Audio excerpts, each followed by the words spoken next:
Graça e paz, queridos irmãos, estamos aqui de volta para mais uma escola bíblica dominical da nossa família Batista Nacional. Eis-me aqui. Nós queremos novamente estar falando sobre a questão do tema igreja, né? Queremos falar mais uma vez sobre igreja. E se Deus nos permitir, estaremos também falando no próximo estudo sobre a igreja e a Convenção Batista Nacional. Mas hoje eu quero dar aqui mais uma ênfase sobre a igreja, né? A igreja, né? Que somos nós, né? Porque somos igreja, qual a finalidade da igreja, qual a missão da igreja, onde foi fundada a igreja, né? Então nós queremos falar com os irmãos. Como os irmãos sabem de costume, eu gosto de ler sempre os estudos, fazer doutrina, escola bíblica. Eu uso muito duas Bíblias. Eu uso a King James, que para mim, eu sou apaixonado pelos escritos desta tradução. E também a Shed, que é a antiga Vida Nova, né? E eu quero estar usando, mas hoje eu quero, depois de preparar estudo, de estar meditando, eu quero exatamente usar a Bíblia King James, né? Então eu convido você para nossa leitura do texto básico, né? E que se encontra no livro de Mateus, no capítulo de número 16. Queremos ler do versículo 13 ao versículo 20, onde Deus revela Jesus Cristo a Pedro, né? Então nós queremos compartilhar essa leitura com os irmãos e vamos aprender mais sobre a igreja. Diz o texto, Mateus, capítulo de número 16, versículo 13 em diante. Essa leitura também você pode encontrar no livro de Marcos, falando sobre igreja, no livro de Marcos, no capítulo 8, e o versículo 27 ao 30, como também no livro de Lucas, capítulo 9, versículo 18 ao 21. Mas vamos ler aqui em Mateus. Verso 13, quando Jesus chegou à região da Cesareia de Filipe, consultou seus discípulos. Quem as pessoas dizem que o Filho do Homem é? Verso 14. E eles responderam, alguns dizem que é João Batista, outros Elias, e ainda há quem diga Jeremias ou um dos profetas. Verso 15. Então Jesus interpelou, mas vós, quem dizer que eu sou? Verso 16. E Simão Pedro respondeu, tu és o Cristo, o Filho do Deus vivo. Vou repetir. Verso 16, Simão Pedro diz, tu és o Cristo, Filho do Deus vivo. Verso 17, ao que Jesus lhe afirmou, abençoado és tu, Simão, filho de Jonas, pois isso não foi revelado a ti por carne ou sangue, mas pelo meu Pai que está no céu. Verso 18. Da mesma maneira, eu te digo que tu és Pedro, e sobre esta pedra edificarei a minha igreja, e as portas do inferno, do Hades, não prevalecerão contra ela. Verso 19, eu darei a ti as chaves do reino dos céus. E o que ligares na terra, haverá sido ligado nos céus. E o que desligares na terra,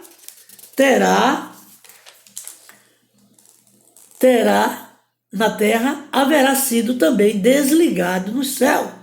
Verso 20. E então ordenou aos discípulos que a ninguém dissesse ser ele o Cristo. Glória a Deus. Louvado seja o nome do nosso Senhor e Salvador Jesus Cristo.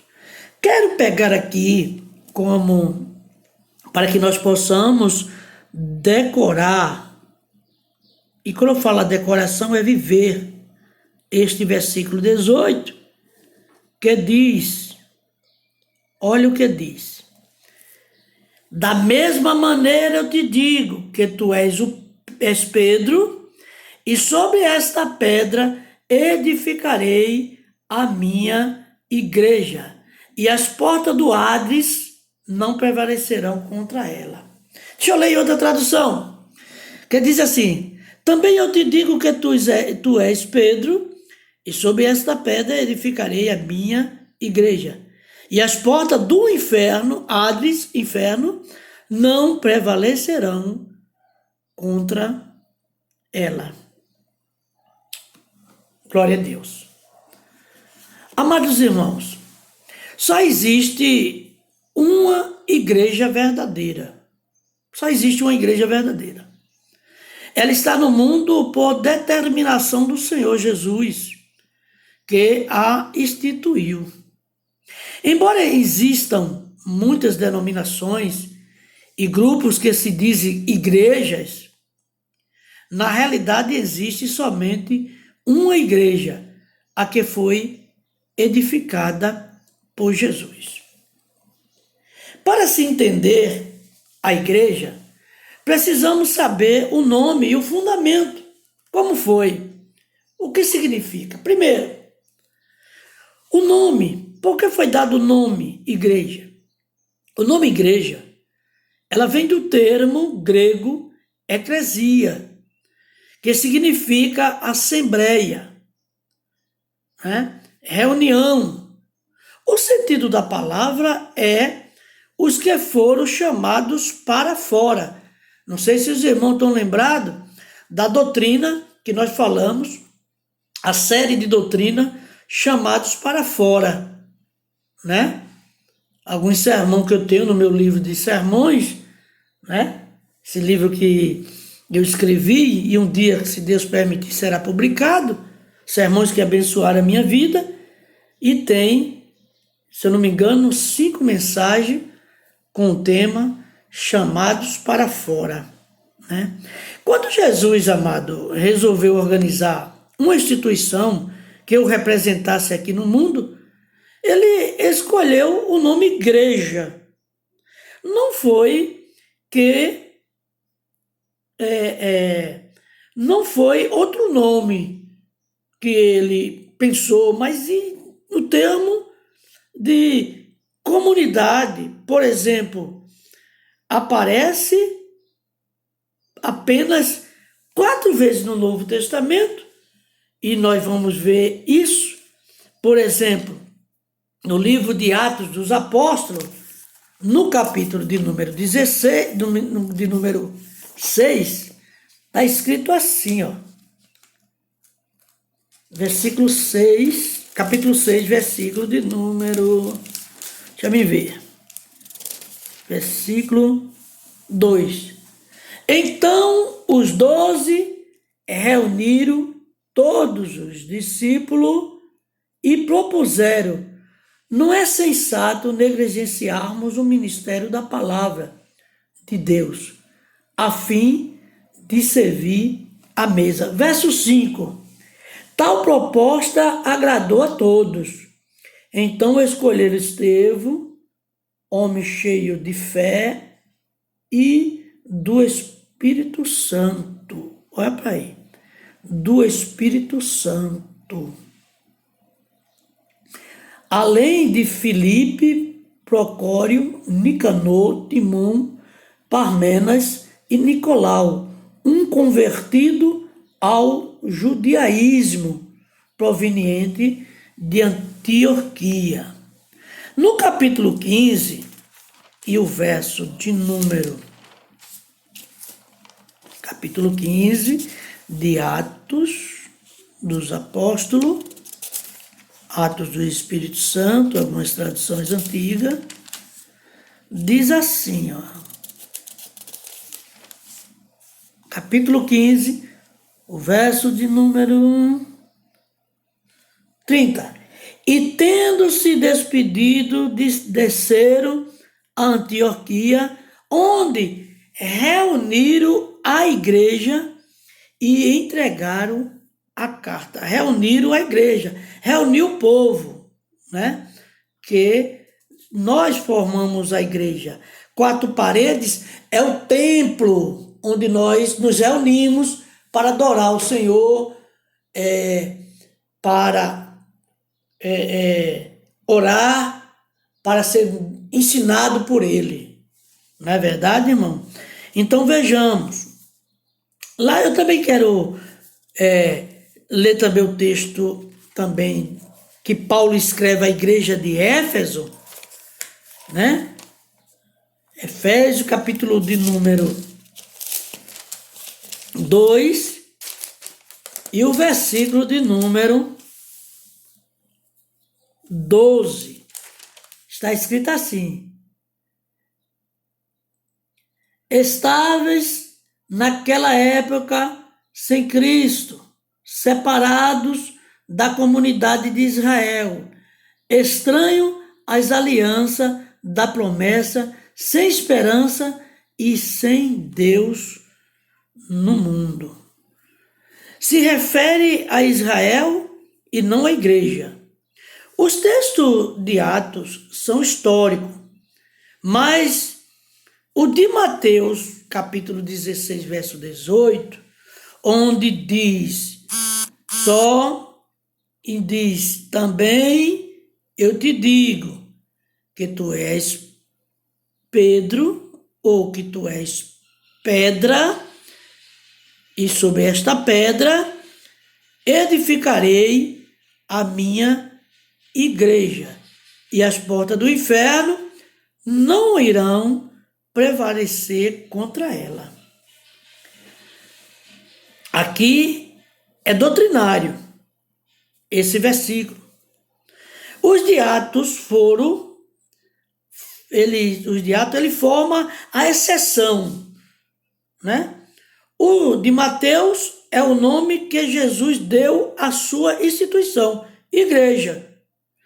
E este é o seu nome em todo o Novo Testamento, aplicado pelos apóstolos, né? Pelos apóstolos, né? Sendo que lá em Apocalipse capítulo 2, e o versículo Apocalipse capítulo 2, versículo de número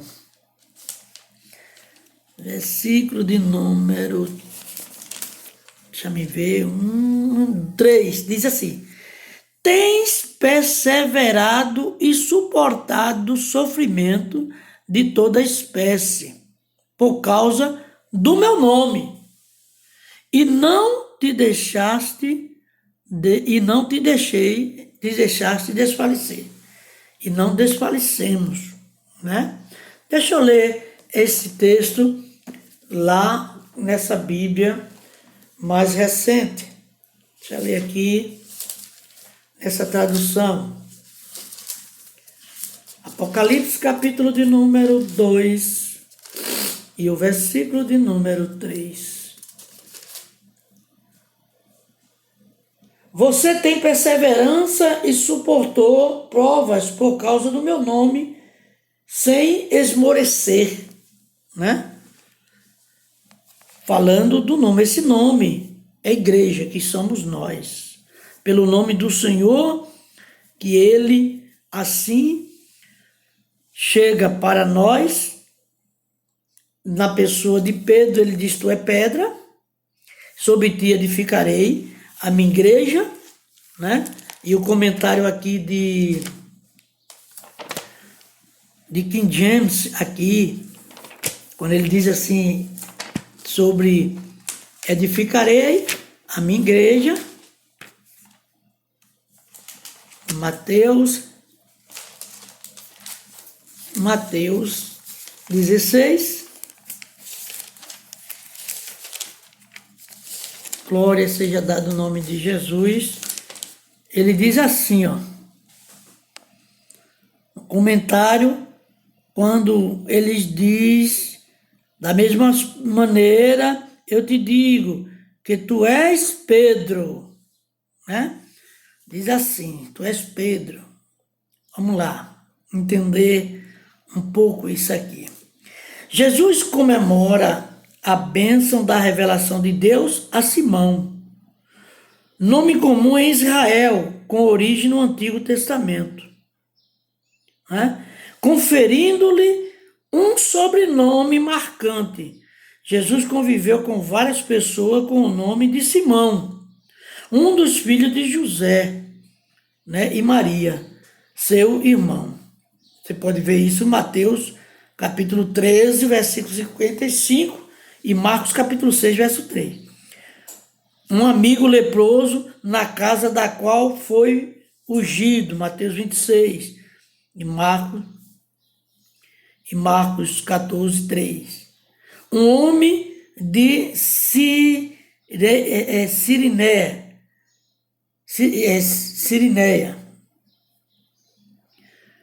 compelido a ajudá-lo a levar a sua cruz e que mais tarde tornou, né, o homem sirineu conhecido na Bíblia, tornou-se cristão. Um fariseu em cuja casa os pés de Jesus foram ungidos. Simão Iscariote, pai de Judas, né? Vários tinham nomes especificados, né? Mas o Senhor chega para ele diz: em Pedro nós podemos dizer que temos o exemplo de que Jesus nos concede um novo nome, a marca espiritual da salvação, né? A da bravura cristã. O nome Pedro, em grego é Petros, significa pedra, separada, o homem pedra. Mas na frase seguinte, e Cristo usou a palavra grega, Petra, né? Sobre esta rocha, Petra.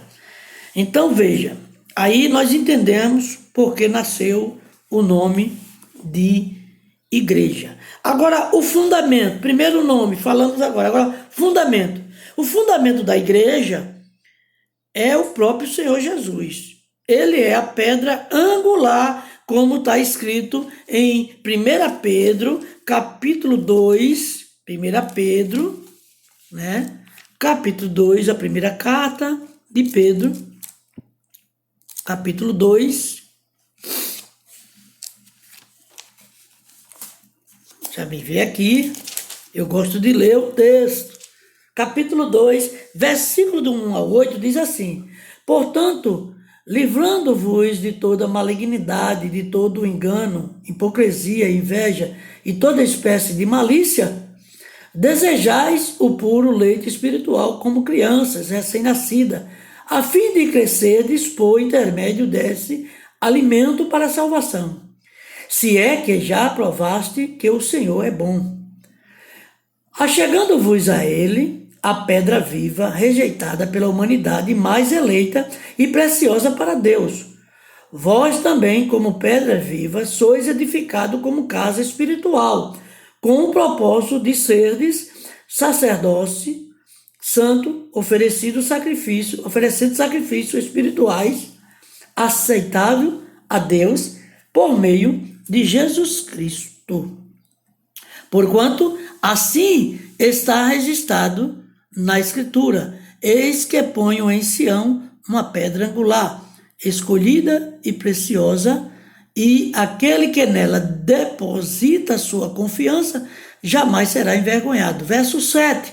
Assim sendo para vós, os que crescedes, ela é preciosa, mas para os que não creem, a pedra que os construtores rejeitaram torna-se a principal, a pedra angular. Verso 8.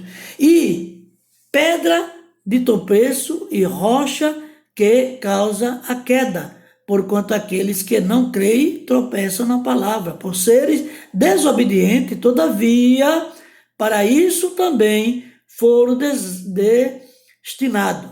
Amém? Para isso nós fomos destinados. Glória seja dado o nome do Senhor.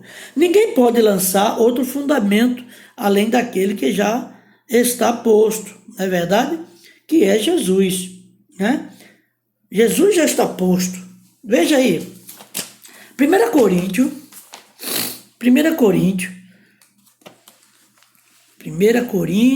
deixa eu ver aqui, capítulo de número 3, deixa eu ver, verso, o dever dos ministros de Cristo. Essa aí, vamos ver aqui, verso 10. Segundo a graça de Deus que me foi outorgada, eu, como prudente construtor, lancei o alicerce e outros está edificando sobre ele. Entretanto, reflita bem cada um como construir. Verso 11. Porque ninguém pode colocar outro fundamento além do que está posto, o qual é Jesus Cristo.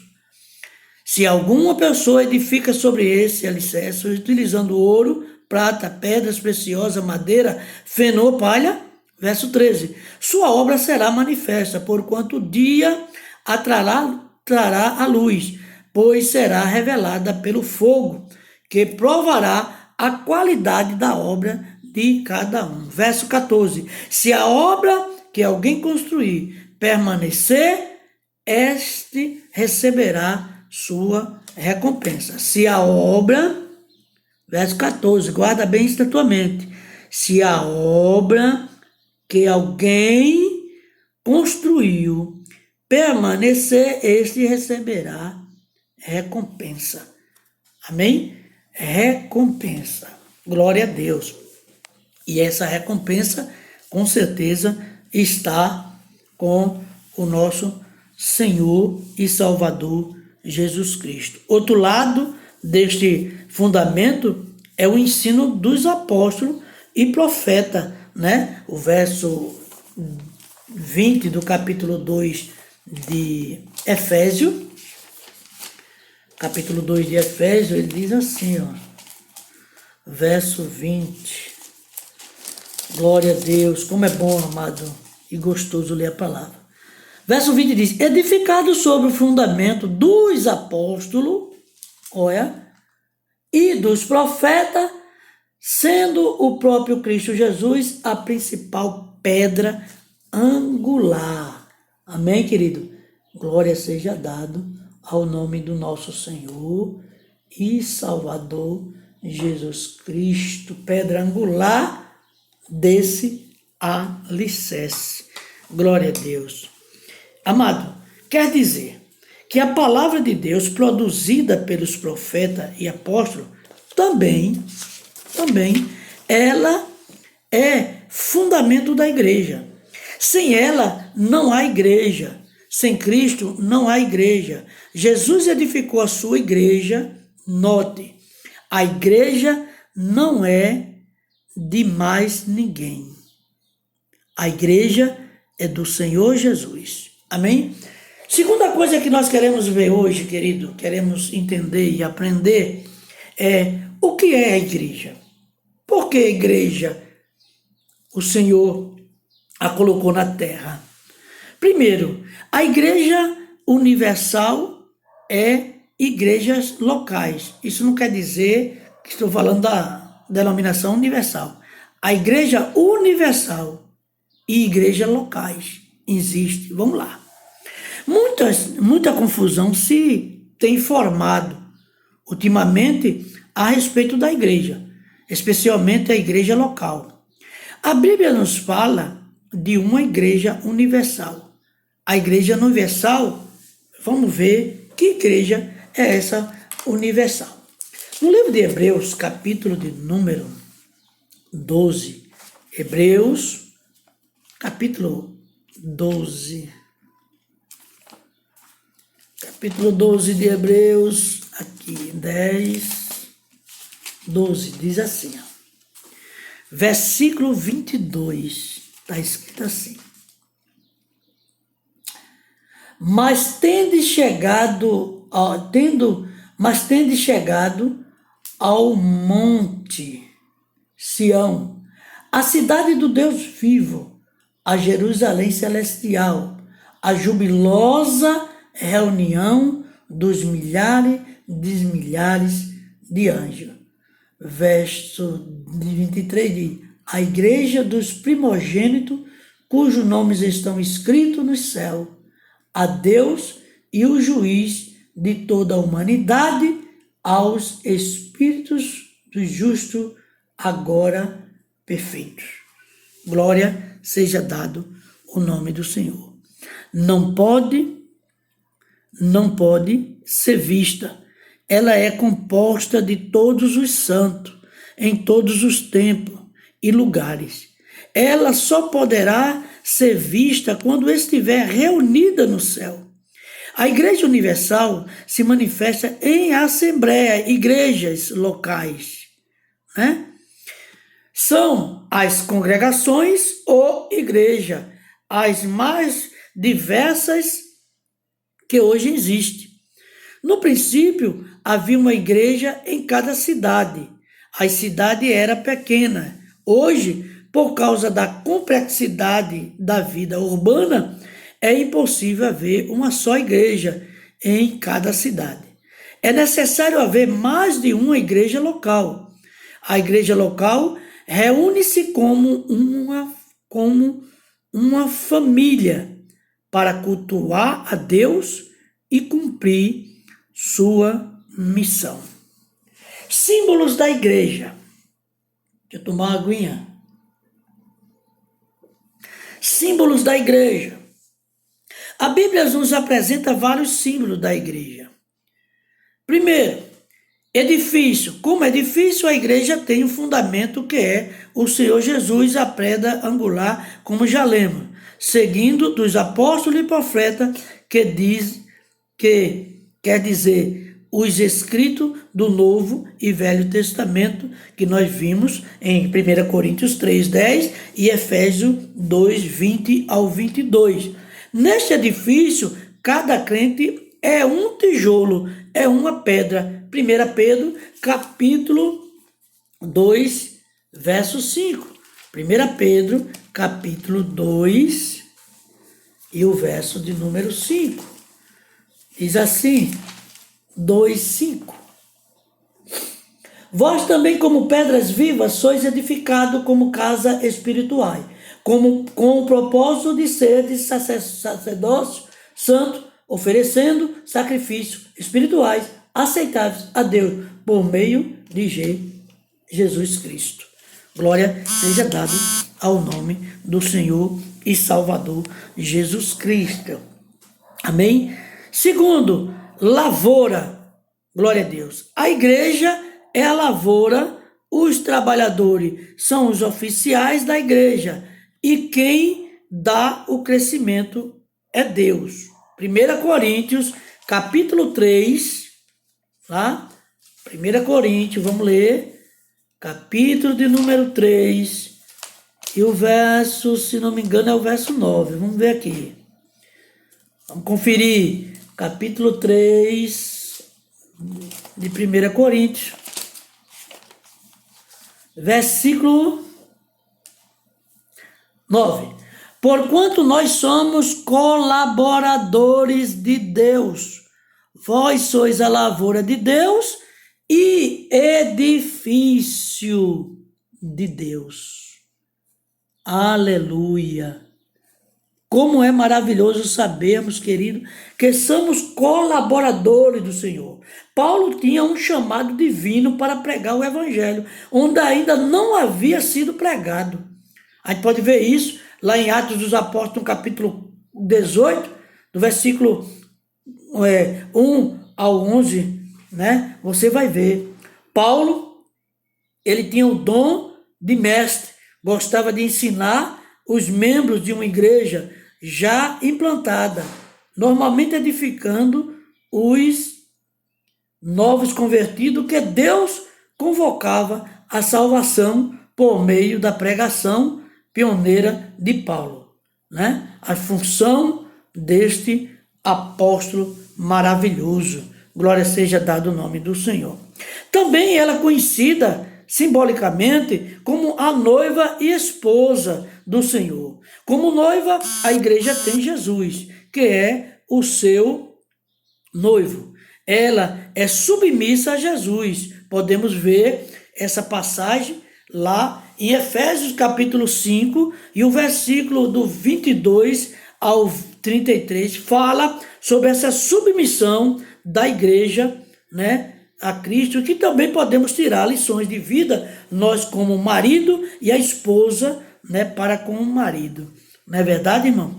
E ainda como noiva, ela deve se apresentar ao Senhor pura, sem ruga e sem defeito, né? Segundo os Coríntios, capítulo de número 11, esse texto eu quero ler, capítulo de número 11, de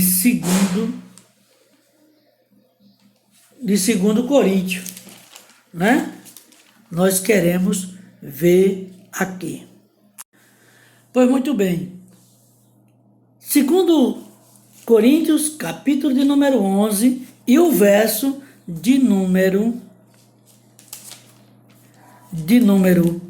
2 diz assim: pois tenho verdadeiro ciúme de vós, e esse zelo vem de Deus, pois vos consagrei em casamento a um único esposo que é Cristo, a fim de vos apresentar a ele como virgem pura. Virgem pura. Amém, meus queridos irmãos? Então, outro símbolo da igreja, ela é conhecido como corpo de Cristo. É como o corpo que a igreja tem sido mais conhecida entre os evangélicos. Este aspecto tem sido bastante ensinado. De fato, a igreja é o corpo de Cristo. E cada pessoa que faz parte dela é um membro desse corpo. Não é verdade? Vamos ver aqui no 1 Coríntios, capítulo de número 12. 1 Coríntios 12. Vamos ver aqui. 12 de Coríntios, capítulo 12 de 1 Coríntios, versículo de número 12 em diante diz assim, olha que coisa linda.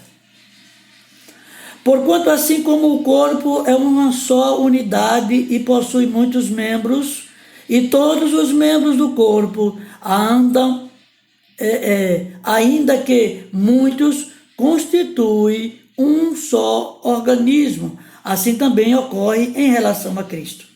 Pois todos fomos batizados por um só Espírito, a fim de sermos um só corpo, quer judeus, quer gregos, quer escravos, quer livres, e a todos nós foi dado beber de um único Espírito.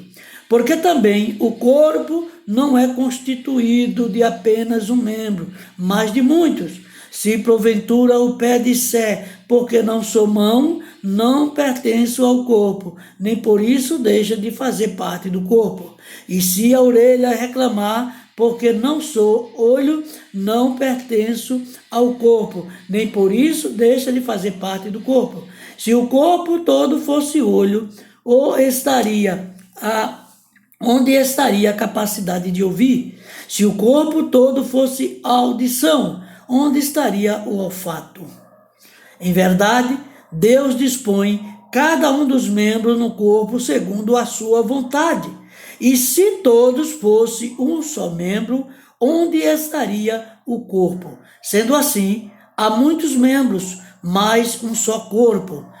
O olho não pode ordenar a mão, nem tenho necessidade de ti. Tampouco a cabeça pode declarar aos pés, não preciso de vós. Ao contrário, os membros do corpo, que parecem mais fracos, são essenciais. E os membros do corpo que julgam ou julgamos serem menos honrosos, nós mesmos o tratamos com maior honra. E os membros que em nós são vergonhosos, vestimos com decoro especial. Enquanto os membros mais apresentáveis dispensam qualquer tratamento especial, todavia Deus estruturou o corpo atribuindo maior honra aos membros que dele tinha necessidade, a fim de que não haja divisão no corpo, mas sim que todos os membros tenham igual dedicação um pelos outros. Desse modo, quando um membro sofre, todos os demais sofrem com ele. Quando um membro é honrado, todos os outros se regozijam com ele. Amém? Esse é um texto maravilhoso de 1 Coríntios, capítulo 12, verso 12 ao 26, que Paulo, o apóstolo Paulo, nos ensina, graças a Deus. E também, em último lugar, a igreja também é conhecida como casa, né? De fato, o termo grego usado por Paulo no versículo 5, no versículo 15 de 1 Timóteo, capítulo 3,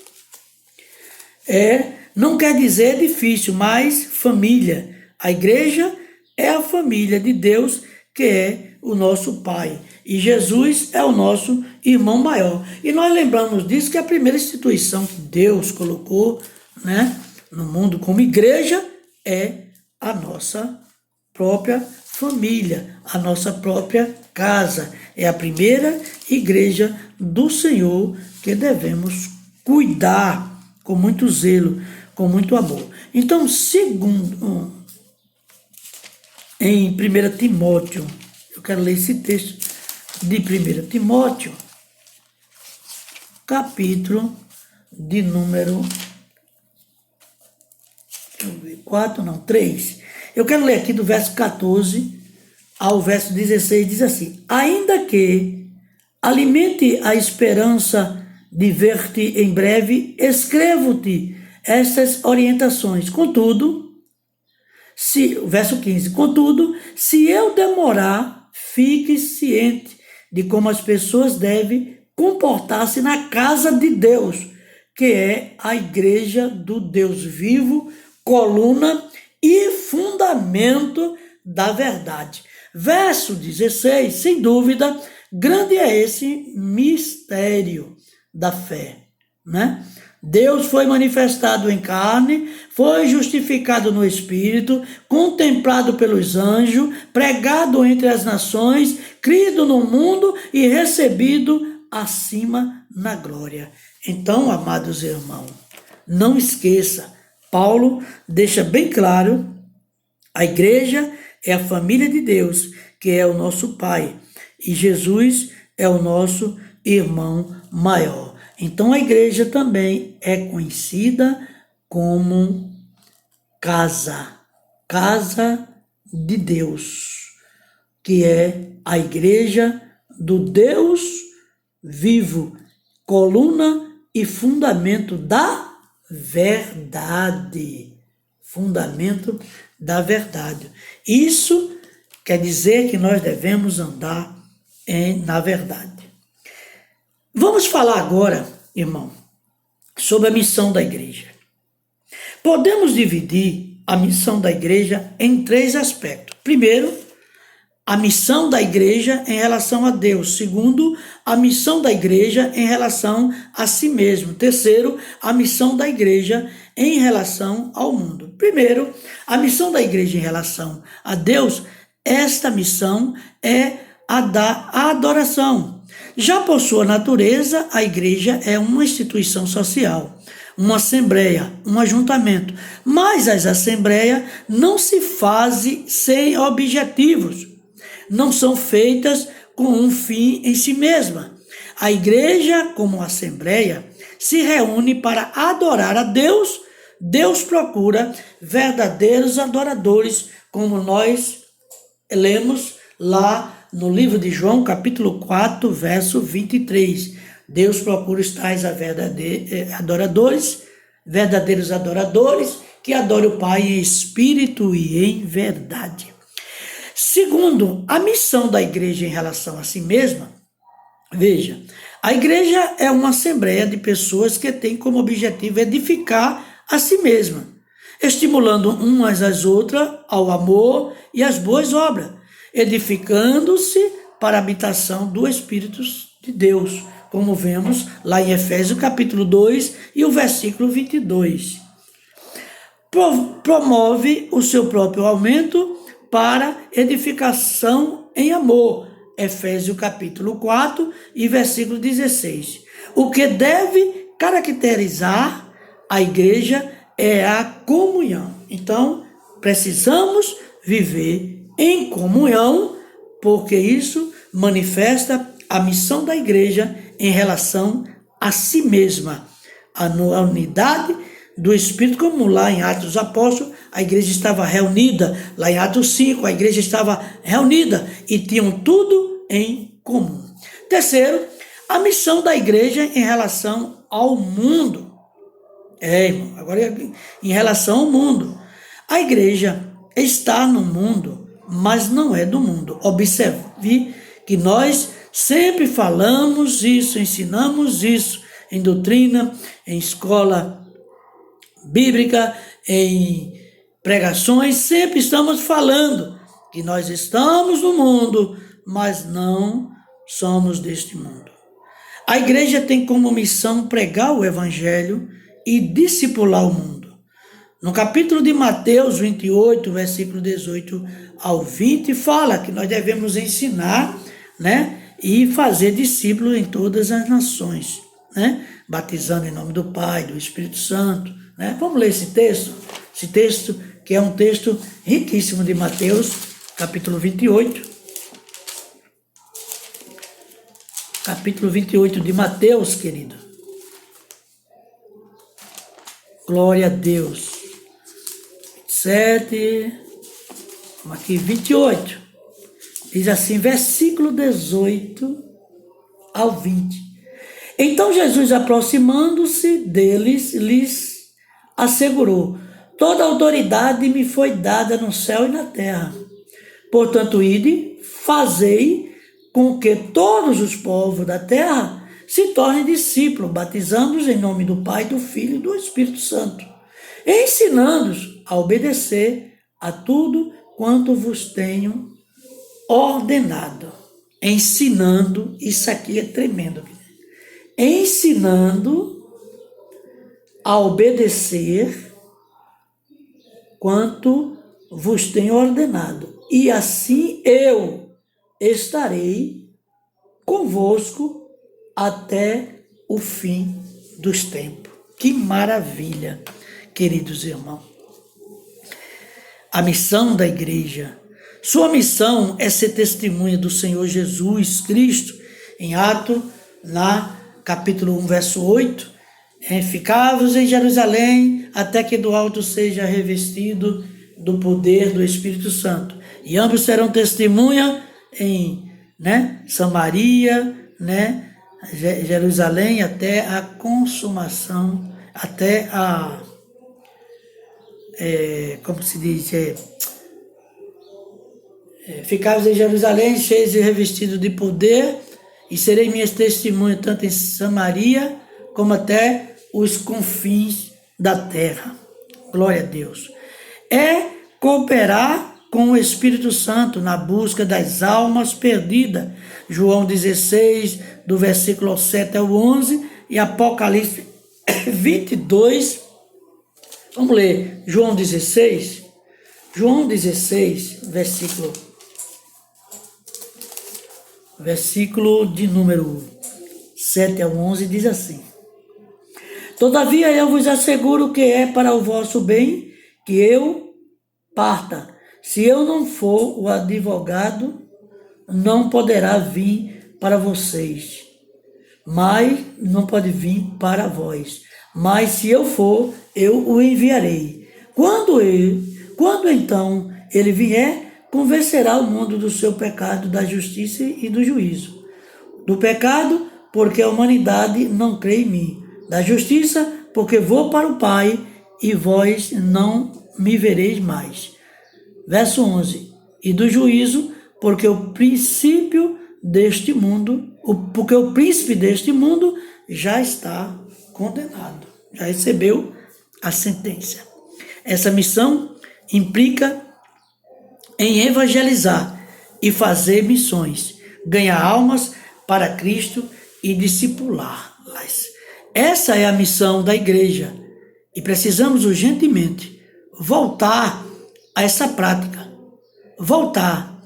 E nós como igreja, você como igreja, meu irmão, minha irmã, você faça a sua parte. Se você almeja contemplar a face do Senhor, se você almeja ir para o céu, faça a sua parte. Não olhe quem está errado, não olhe quem está fazendo as coisas que não está de acordo, né? Mas faça a sua parte, porque lemos um texto que o Senhor, né? Ele é o grande advogado. Ele vai advogar a nossa causa, mas também ele é o nosso juiz, dará a nossa sentença. Amém? Então vamos nos preocupar de fazermos o que devemos fazer como igreja. Em último lugar, eu quero falar sobre os oficiais da igreja. Presta atenção, os oficiais da igreja. Presta atenção. O cabeça da igreja é o Senhor Jesus. Vou repetir. O cabeça da igreja é o Senhor Jesus. Nós lemos lá em Efésios 5, versículo 23.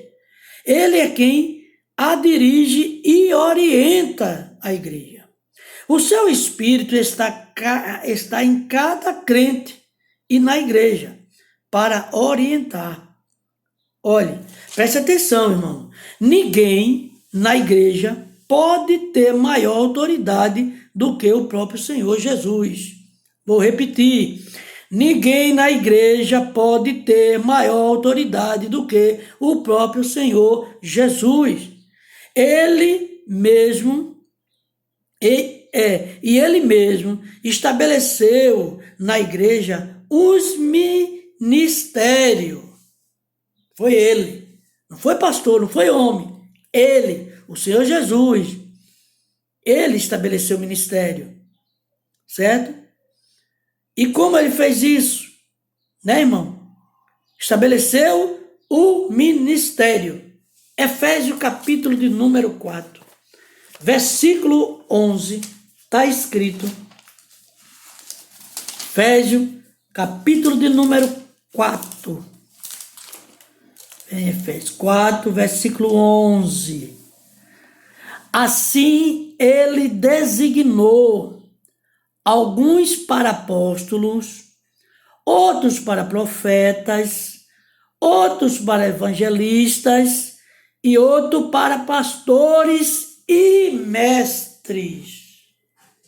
Não esqueça, eu vou repetir, ele, quem? Ele, Jesus, o cabeça, o dono da igreja, o Senhor da igreja, ele estabeleceu uns para apóstolo, outros para profeta, outros para evangelista, outros para pastores e mestres. Amém? Paulo relaciona 5 ministérios, né? 5 ministérios dados por Jesus à sua amada igreja. Deu os apóstolos, onde tudo começou, deu profetas, evangelistas, pastores e mestres. Embora não tenhamos essa nomenclatura nas igrejas de hoje, esses ministérios existem na prática. Eles visam a preparação da igreja para o desempenho do seu ministério. Então, deixa eu dar uma pausa aqui, abrir um parênteses aqui, queridos. Se esses são levantados, para quê?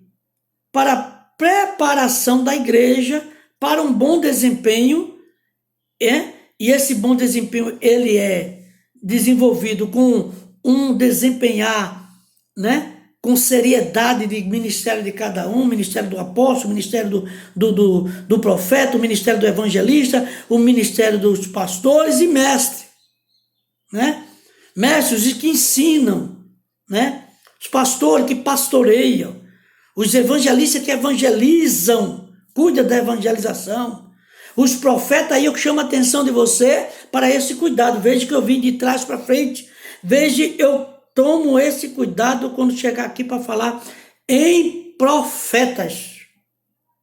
Hoje tem aparecido toda a qualidade de profetas.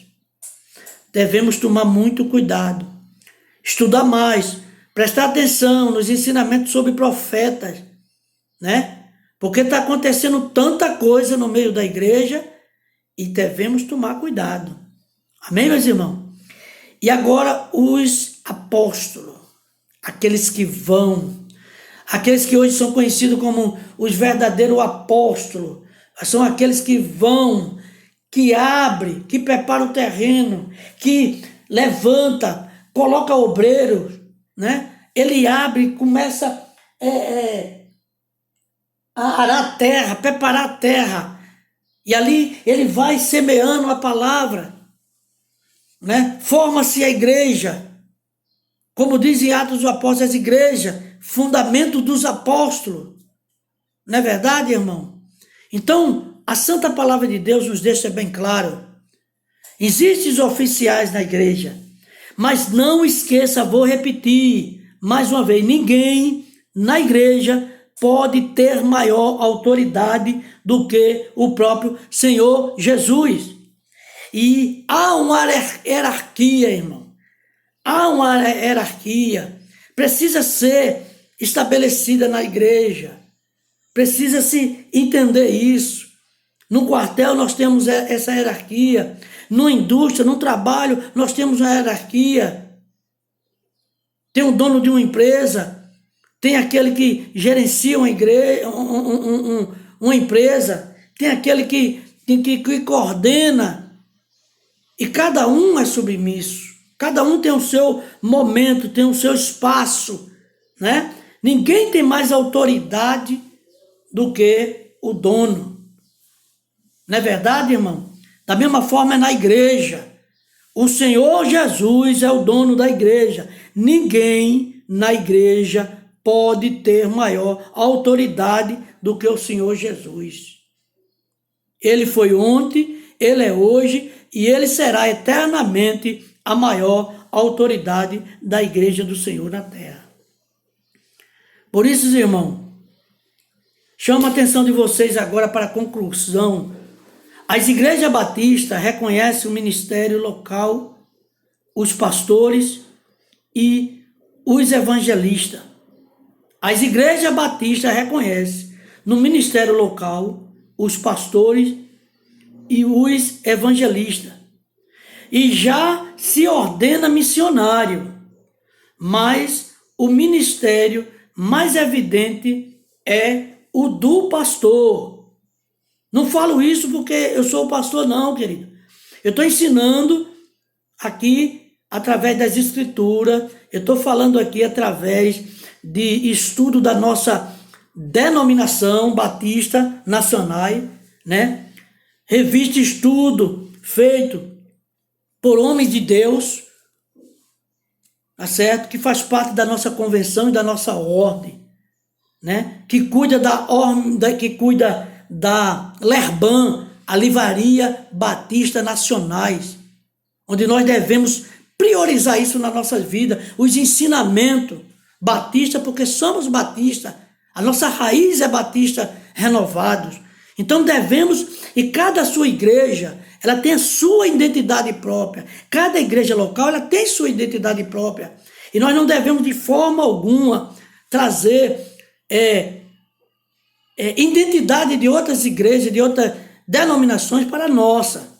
Entendeu? Porque Deus nos constituiu, nos deu um nome, por exemplo, a nossa Batista, Igreja Batista Nacional, eis-me aqui, né? E nasceu de uma congregação da Igreja Evangélica Batista,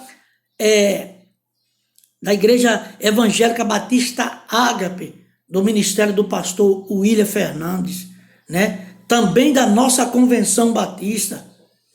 E recentemente, há 2 anos atrás, fizemos uma assembleia onde oramos e passamos na nossa documentação e a nossa igreja acrescentar o nacional, para identificar quem somos, a nossa raiz. Amém, meus irmãos? Então, além desse, reconhecer também o diaconato, né? O diaconato é exercido como ministério.